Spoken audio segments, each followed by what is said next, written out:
Hello, welcome to Okawa Book Club. So we're your hosts, I'm Dylan. I'm John. And we're going to be discussing the teachings of Ryuho Okawa. Ryuho Okawa is a world teacher, master, and CEO of Happy Science Group. Alright, so today's episode is on the laws of great enlightenment. Always walk with Buddha. This amazing book was the 7th book of Ryuho Okawa's Laws series. He has published many Laws series, and this book was translated into English and published in 2019. It is still in bookstores today, and you'll find so much wisdom within this book. John, I know this book is your favorite, or one of your favorites. Absolutely. So can you describe what this book is about and what is great enlightenment?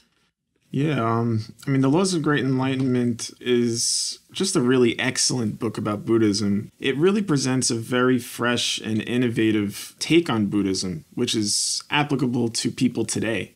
There's nothing wrong with reading the older texts and interpretations of older texts and so on and so forth of Buddhism, or any religion for that matter, but it's also nice to have new teachings, which Ryuho Okawa demonstrates himself as being more than capable of providing. So great enlightenment, specifically, I believe what Ryuho Okawa implies by that is it has that sense of oneness with the universe, that realization that everything is connected. We are connected to everybody and everything. And that is connected to the mind of God, essentially, or Buddha, which are the same thing.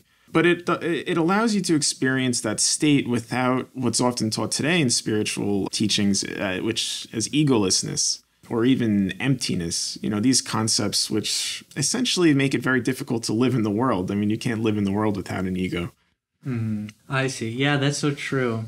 And it sounds so difficult to become one with the universe. But in the preface of the book, he also says that anyone can experience the gentle yet profound feeling when you're reading this. So that is like a mini nirvana, or a kind of small state of deep contemplation or meditation that you'll get just by reading this book, because it has a lot of stories within it. And John, so Ryuho Okawa has published a lot of Buddhism-related titles, but you said it's different than the old texts in some ways. Can you clarify, in which ways are most important in that regard? Yeah, I think, if we can compare it to different things. We can compare it to the Vajrayana Buddhism of Tibet. We can compare it to Zen Buddhism that developed in China and even more so in Japan. But I think that what's special about these teachings is that they feel like a return to Shakyamuni Buddha's original teachings in a way that is explained, that is relevant today. So, some of the major differences is there's an idea taught today frequently that enlightenment is just something that can happen spontaneously, or something that once you achieve it, then that's it. So a lot of people meditate and they try to become spiritual, and they have their mind set on this idea, I have to become enlightened. And one thing that I really enjoyed about this book is that Ryuho Okawa explains that enlightenment it's not necessarily an end goal. It's more of a process that is always developing. So it's something that even when we reach a state of enlightenment, there are many stages of enlightenment, and it's something that has to be maintained. So it's something that requires a continuous work. It's not something static. That is really true.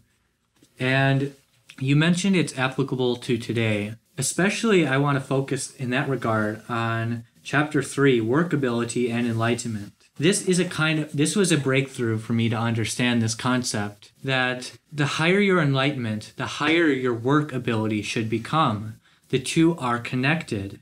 And I think most people tend to think the opposite is true, that those who are enlightened are unable to really get on in this world, or able to succeed in this world. But, just look at Ryuho Okawa. He's got such a great enlightenment that he's been able to give so many teachings and help so many different types of people. And he's succeeded in the material world by creating a university and a huge religious movement, as well as media, politics, and charity work. So you see so much success and enlightenment by the same individual. And he's trying to show us how to do the same, I feel. Without having to live in a mountain retreat and separate yourself from civilization. Yeah, definitely. Tends to take the more Theravada approach of our personal improvement and our personal pursuit of enlightenment. But this book also talks about the more Mahayana approach, such as the power to forgive sins, and also this concept of Buddhism being free and tolerant. He says that the two main characteristics of Buddhism are freedom and peace. Buddhism is an extremely liberal religion. It is not restrictive, and this is reflected in its teachings as well. And going back to chapter 2, the power to forgive sins, it sounds almost like a Christian approach, but actually these ideas came from Buddha. These ideas of accepting the uncontrollable, accepting awkwardness, going through these problems, like there's an example of a car accident and forgiving the driver to purify our mind.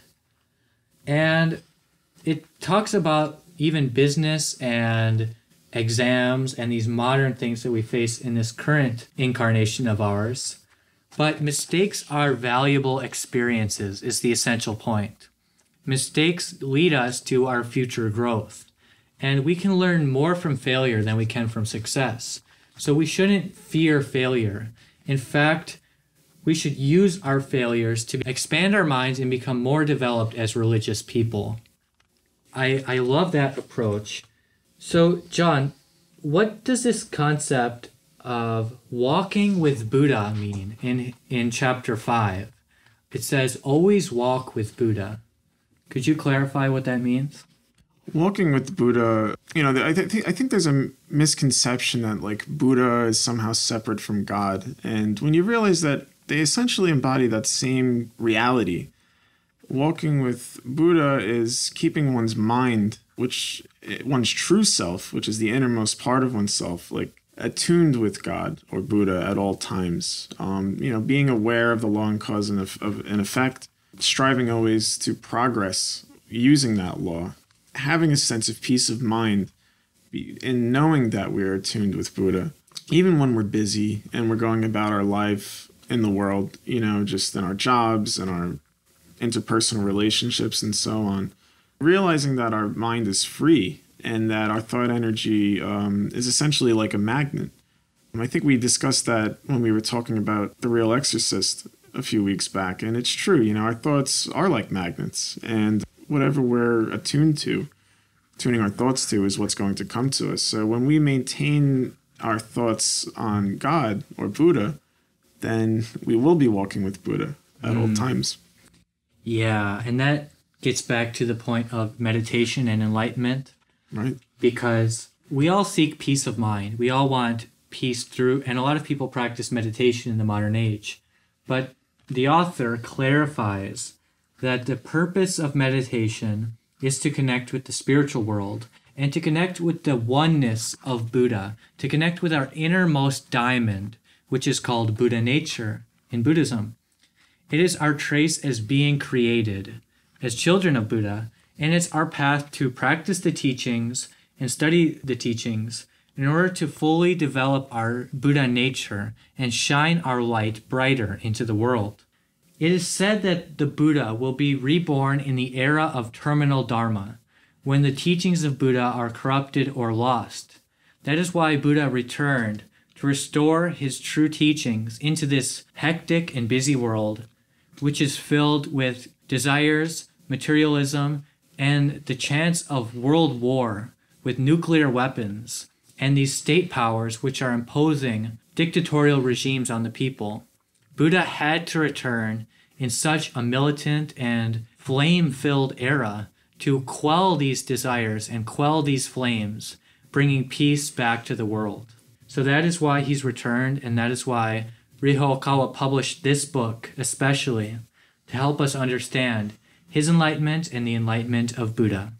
I think that's a really important point.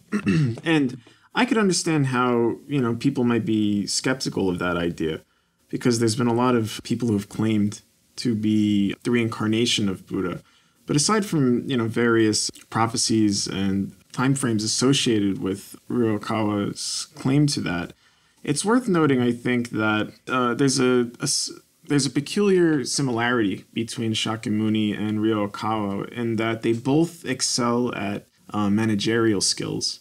And that was something discussed in this book, that a big reason for Shakyamuni Buddha's success was that being born as a prince, he was trained in managerial skills and in economics in preparation for him to become a leader.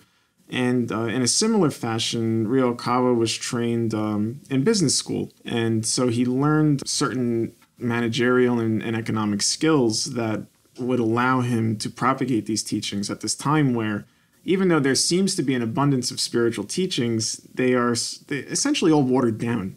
Yeah, you said it greatly. And, there's a lot of evidence that he is the Buddha. Besides that, just a few is that, for example, in 1956, around the Asian world, it was widely celebrated. Most countries shut down their government to celebrate the rebirth of Buddha in 1956. Because it was long foretold that 2,500 years after Buddha's death, he would be reborn. And in fact, that year turned out to be 1956. There are just maybe a few religious leaders that were born in that time, but if you look at the merit of their efforts, if you look at the size of their religious groups or their spiritual schools, you'll find that Happy Science, created by Riho Okawa, a man born in the age of Buddha's rebirth, turned out to be something that spread to over 100 countries and has become the biggest and most influential new religious movement in Japan. That is essentially a proof that he is the Buddha, and his teachings are essentially the ultimate proof that he verifies in this book that these are the words of Shakyamuni, these are the words of the Buddha. So I highly recommend you to pick up this book at major bookstores or on okawabooks.com or amazon.com. Again, this is The Laws of Great Enlightenment. And we thank you for, again, tuning in to Okawa Book Club each week. We hope we're benefiting you, and we hope you're learning about these great and fascinating teachings. It was great talking to you again, John. Likewise, Dylan. In these trying times, stay happy, healthy, and positive.